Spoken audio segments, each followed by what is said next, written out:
논리회로 다섯 번째 영상이 되겠습니다. 앞에서 얘기했었던 개념들을 가지고 실제 회로를 간소화해서 얻을 수 있는 개념들까지 얘기를 했고요. 그 간소화하는 방법으로 좀 더 체계적으로 간소화할 수 있는 내지는 실수를 범하지 않을 수 있는 방법들이 제안됐는데 그 중에 카르노라는 분이 제안한 방법까지 얘기가 되어졌고요. 이것들을 통해서 뭐 할 거냐 결국에 라고 하면 지금 우리가 하고 있는 거는 결국은 뭐냐면 컴퓨터 시스템을 설계하는 거죠. 어떻게 만들 거야 라고 하는 그런 단계들을 배우고 있다고 생각하시면 돼요. 실제 컴퓨터를 전공을 해서 컴퓨터 시스템을 설계하느냐? 네, 설계하는 전공도 있습니다. 여러분들이 공부를 더 하시면 그렇게 할 수도 있고요.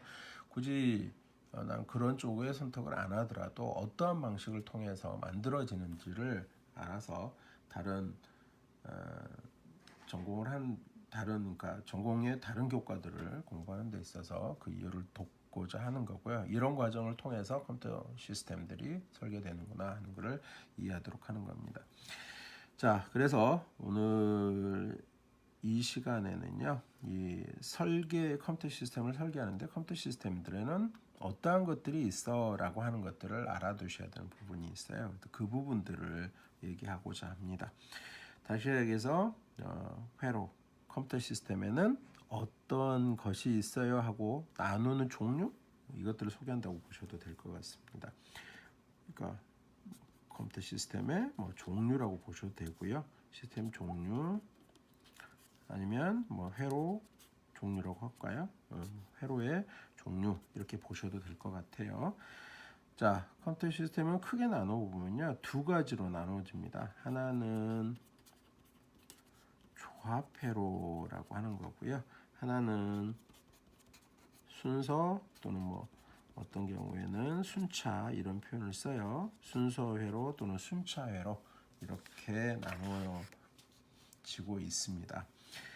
자, 조합회로라고 하는 것은 여러분들이 앞에서 배웠던 기본적인 게이트만으로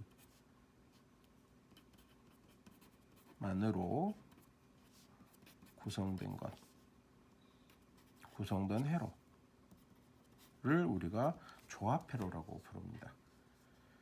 그러니까 다른 식으로 얘기하면 실제로는 뒤에 나오는 순서회로도 게이트로 구성이 되겠죠. 근데 이제 여기서 표현하는 거는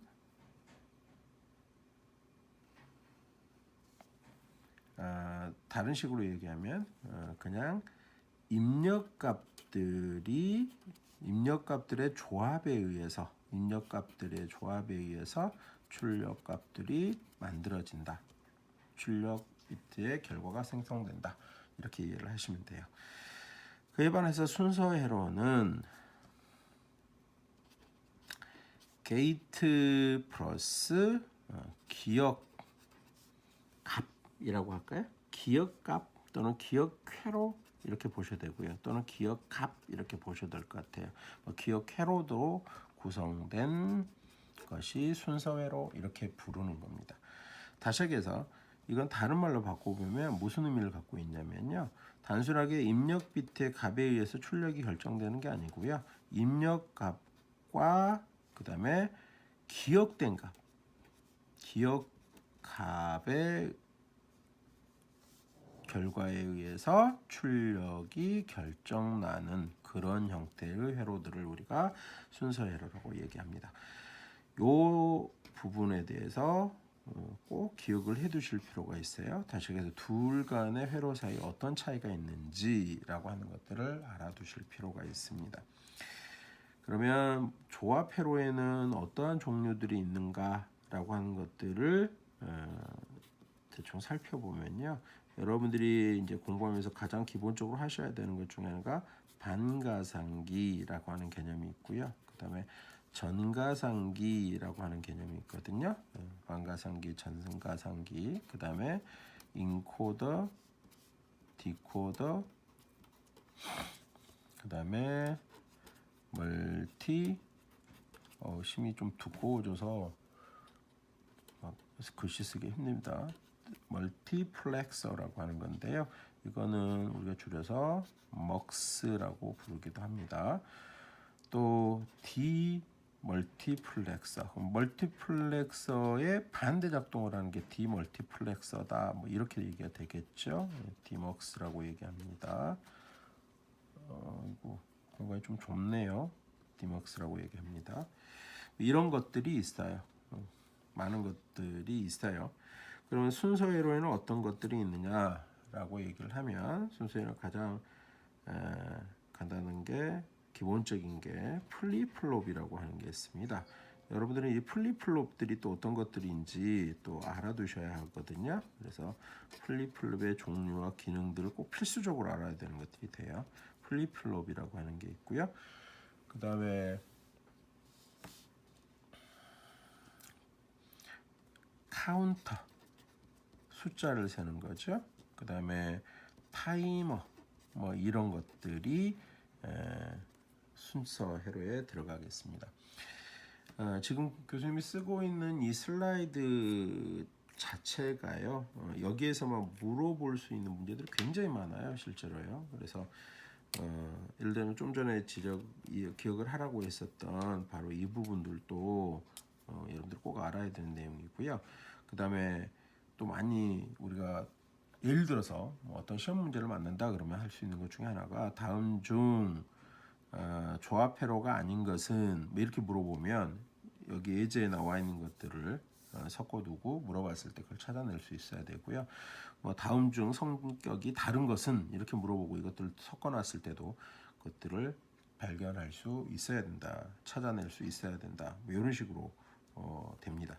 거기에다가 여기 이 슬라이드에 나와 있는 하나하나의 것들을 또 대충 아셔야 되거든요. 특히 이제 방가상기가 무엇인지, 정가상기가 무엇인지 아셔야 되고요. 또 방가상기, 정가상기에서만 또 추가적으로 공부를 하셔야 되는 그런 부분들이 있어요. 일단 여기에서는 가상기 그러면 더하는 기능이죠. 컴퓨터 시스템에서 핵심을 이루는 부분이 가상기의 기능이죠. 더하는 기능. 그 부분들에 대해서 이제 살펴보셔야 되고요. 그다음에 인코더라고 하는 거는 코드화시키는 부분이죠. 다시 얘기하면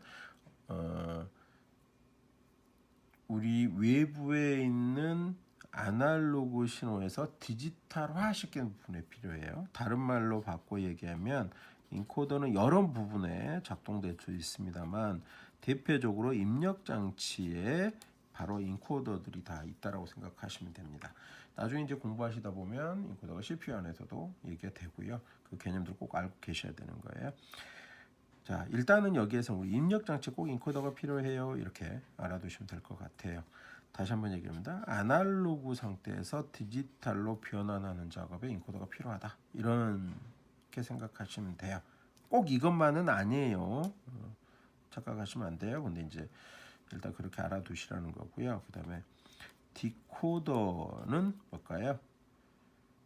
네, 어떤 디지털로 되어 있는 걸 아날로그로 바꾸는 위치에서 많이 필요를 하게 되는데요. 그 말을 바꾸면 결국 뭐가 되면 출력 장비에 많이 들어있을 것 같아요. 출력 장치에 뭐 이것들이 사용될 것 같아요. 이렇게 생각할 수 있는 부분이고요. 그 기능을 알아두셔야 되겠죠. 코드화 되어 있는 곳으로부터 어떤 특정한 거 한 개를 선택하는 거, 뭐 이런 것들을 디코딩 기능이라고 얘기를 합니다. 자, 멀티플렉서는요. 멀티플렉서는 여러 입력이 있어요. 예를 들어서 가장 이제 일반적으로 우리가 얘기할 수 있는 게 이런 형태가 되겠습니다. 그래서 이걸로 설명을 하면요. 입력이 여기서도 들어오고 여기서도 들어오고 여기서도 들어오고 여기서도 들어와요. 근데요. 내보낼 수 있는 통로는 한 군데인 거예요. 이랬을 때 이 입력 중에 하나를 선택하는 거예요. 다시 얘기하면 첫 번째 입력을 지금 선택을 했다. 첫 번째 입력이 1이고 나머지 다 0이라고 한번 가정을 해보면요. 자, 지금 나는 1번 입력을 선택을 했어. 그러니까 1번 입력이 아니라 이걸 0이라고 해야 되겠죠. 0, 1, 2, 3 이렇게 하면요.